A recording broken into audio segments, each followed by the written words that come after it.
The West is starting to suspect something strange about Ukraine. The president of Ukraine once again spoke about the possibility of negotiations with Russia. However, Vladimir Zelensky did not say anything new.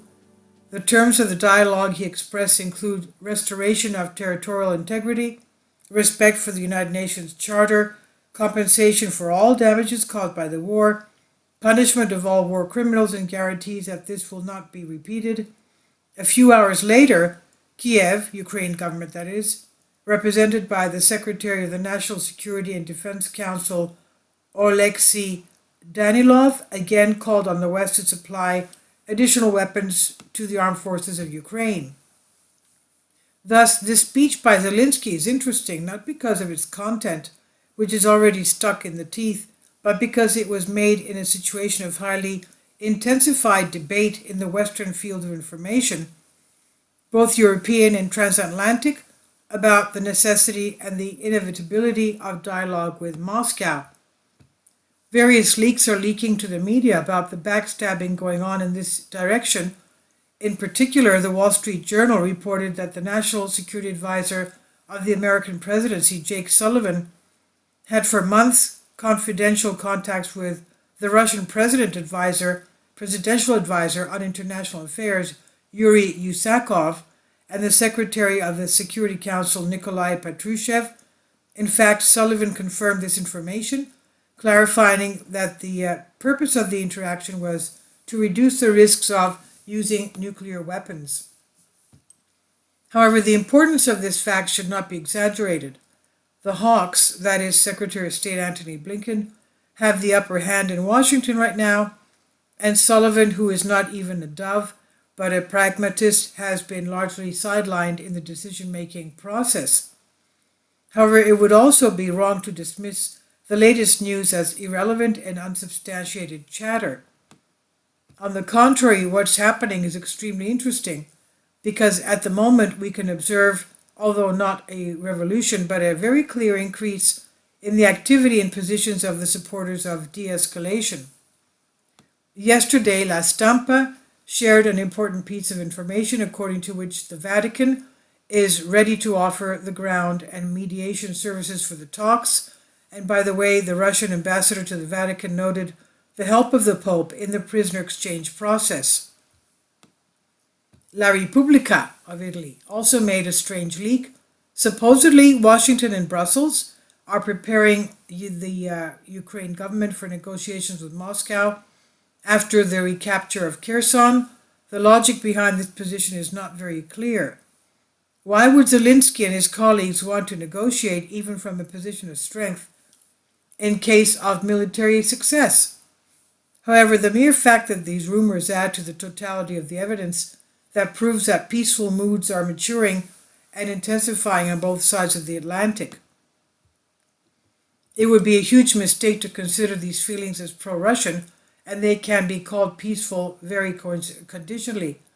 The issue is different, that in certain circles in the West, a process of recognition and above all acceptance of reality is beginning.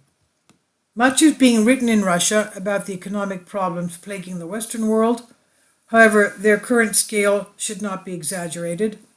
The crisis has mainly affected the most vulnerable and poor sections of the population, which are still a minority in the countries in question. The European and American middle classes have not really felt the hardship so far. The cost has certainly increased, but not critically, and there is still a margin of safety. Now, some still have contracts with the old utility prices, and somewhere the state included the mechanisms of social protection and price containment for the population. There is another problem. All these measures taken and planned are the same as putting a clove in a serious bullet wound, and while the well-to-do average Western citizen can afford not to worry too much about the future, figuring that the situation will somehow improve, the local, especially European establishment, is beginning to see the depth of the abyss on which it balances. Yes, it looks like the West will get through this winter, not without difficulties, but without major disasters. Only its elites find themselves in a long-forgotten, highly unusual situation when they're forced to consider what will happen next winter and its prospects are really already dire. 3 decades of global hegemony have adversely affected the quality of expertise and decision making in the West. Indeed, it has reduced the planning horizon to a few months, a year at the most in most cases, and topography has become the solution to all problems. This year has changed everything. The dollar machine is collapsing before our eyes, world events are unfolding completely differently than planned, future prospects look bleak, and there are no resources to overcome the worsening crisis. In February, the West will bet all its cards on one key card, the defeat of Russia, which will allow it, if successful, to crush one by one all other pockets of resistance to its hegemony in the world. But it's November and things are not going well at all. Russia continues to experience unprecedented pressures and is not suffering much from them. Continental Europe has become aware of the sacrificial role that has been imposed on it and has begun in some places to timidly oppose it. Britain has its 3rd Prime Minister this year, and the previous 2 nearly destroyed the national economy in their overambitious fights with Russia. The US has its own rattle. The world will today and in the coming days discuss the results of the 2 years of the Biden presidency in the form of the midterm elections. All in all, it's no surprise that some Western elites have started to harbor ideas that are repugnant lately about the unhappy state of affairs inside their countries right now, about an even harsher outlook, about the lack of easy solutions, and yet, oh my God, about the fact that they will probably have to negotiate with Moscow. Looking at the matter from Russia, one should not be encouraged and hope for a quick resolution of the conflict. On the contrary, we can safely say that this will not happen. But the change in attitude that has begun in the West is useful to Russia in 2 ways at least. Firstly, in that it divides the hitherto consolidated position of her opponents, which creates a space of additional opportunity for her, for Russia that is.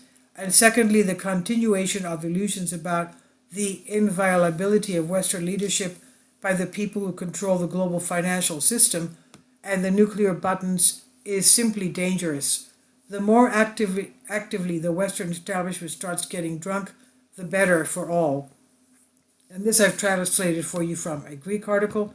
Please leave your comments and thank you for your support. Kindly support my Patreon account. The daily posts are 5 videos daily and they are totally different from what I have on my YouTube channel. Thank you so much for your support and that you find all my content so interesting. You'll find the Patreon account details in the description box below.